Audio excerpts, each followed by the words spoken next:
हनुमान जी को अमर होने का वरदान कैसे मिला? त्रेता युग में जब धरती पर अधर्म बढ़ने लगा, तब भगवान विष्णु ने श्री राम के रूप में अवतार लिया। उसी समय एक ऐसे दिव्य भक्त का जन्म हुआ जिसने अपनी शक्ति, भक्ति और निष्ठा से संसार में अमर स्थान प्राप्त किया। वे थे पवन पुत्र हनुमान। हनुमान जी का जन्म माता अंजना और वानर राज केसी के घर हुआ था। कहा जाता है कि वे भगवान शिव के अंशावतार थे। जन्म लेते ही उनके भीतर असाधारण शक्तियां दिखाई देने लगी थी।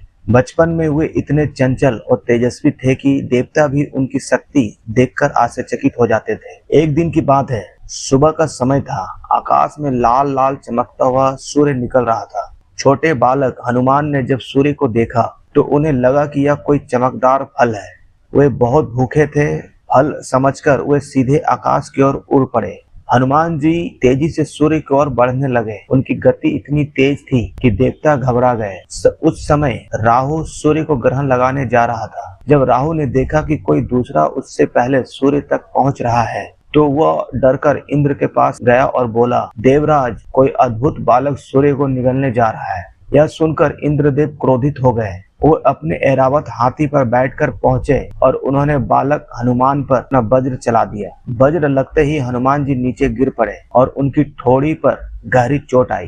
कहते हैं कि इसी कारण उनका नाम हनुमान पड़ा, क्योंकि हनु का अर्थ होता है ठोड़ी। जब पवन देव ने अपने पुत्र की यह अवस्था देखी तो वे अत्यंत क्रोधित हो गए।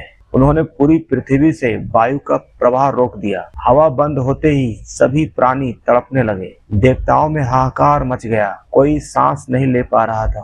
तभी सभी देवता मिलकर ब्रह्मा जी के पास गए। ब्रह्मा जी तुरंत पवन देव के पास पहुंचे। उन्होंने बालक हनुमान को अपने हाथों से स्पर्श किया, जिससे हनुमान जी फिर से जीवित हो उठे। पवन देव का क्रोध शांत करने के लिए सभी देवताओं ने हनुमान जी को अनेक दिव्य वरदान दिए। ब्रह्मा जी ने कहा, हनुमान, तुम्हें कोई भी अस्त्र शस्त्र नहीं मार सकता। इंद्रदेव को अपनी गलती का एहसास हुआ। उन्होंने हनुमान जी को वरदान दिया, आज से मेरा वज्र भी तुम्हारा कुछ नहीं बिगाड़ पाएगा। तुम्हारी मृत्यु कभी साधारण तरीके से नहीं होगी। सूर्य देव ने उन्हें तेज, ज्ञान और विद्या का वरदान दिया। वरुण देव ने कहा कि जल कभी उन्हें नुकसान नहीं पहुंचा सकेगा। अग्नि देव ने वरदान दिया कि अग्नि उन्हें कभी जला नहीं पाएगी। यमराज ने उन्हें रोग और अकाल मृत्यु से मुक्त कर दिया। इसके बाद भगवान शिव और भगवान विष्णु ने भी हनुमान जी को आशीर्वाद दिया। सभी देवताओं ने मिलकर उन्हें असीम बल, बुद्धि, साहस और अमरता का वरदान दिया। लेकिन हनुमान जी की अमरता का सबसे बड़ा कारण उनकी श्री राम के प्रति भक्ति थी। समय बीतता गया और हनुमान जी बड़े हुए। जब उनकी मुलाकात भगवान श्री राम से हुई, तभी से उन्होंने अपना पूरा जीवन प्रभु की सेवा में समर्पित कर दिया।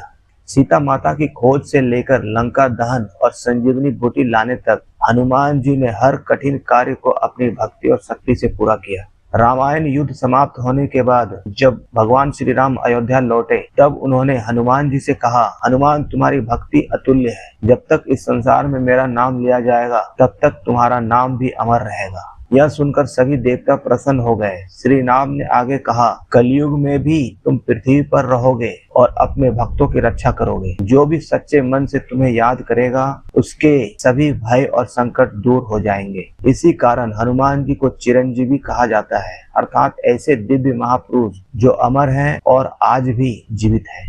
मान्यता है कि हनुमान जी आज भी पृथ्वी पर विचरण करते हैं। जहाँ कहीं भी श्री राम का नाम लिया जाता है, वहाँ हनुमान जी अवश्य उपस्थित होते हैं। कहा जाता है कि जो व्यक्ति श्रद्धा और विश्वास से हनुमान चालीसा का पाठ करता है, उसकी रक्षा स्वयं बजरंगबली करते हैं। कलयुग में हनुमान जी को सबसे जागृत देवता माना जाता है। लाखों भक्त हर मंगलवार और शनिवार को उनकी पूजा करते हैं। संकट मोचन हनुमान अपने भक्तों के दुख, भय और बाधाओं को दूर करते हैं। हनुमान जी की अमरता केवल शरीर की अमरता नहीं, बल्कि उनकी भक्ति, सेवा और शक्ति की अमरता है। उन्होंने यह सिद्ध कर दिया कि सच्ची भक्ति इंसान को देवताओं से भी महान बना सकती। आज भी जब कोई भक्त पूरी श्रद्धा से जय श्री राम और जय बजरंगबली बोलता है, तो माना जाता है कि हनुमान जी उसकी पुकार अवश्य सुनते हैं।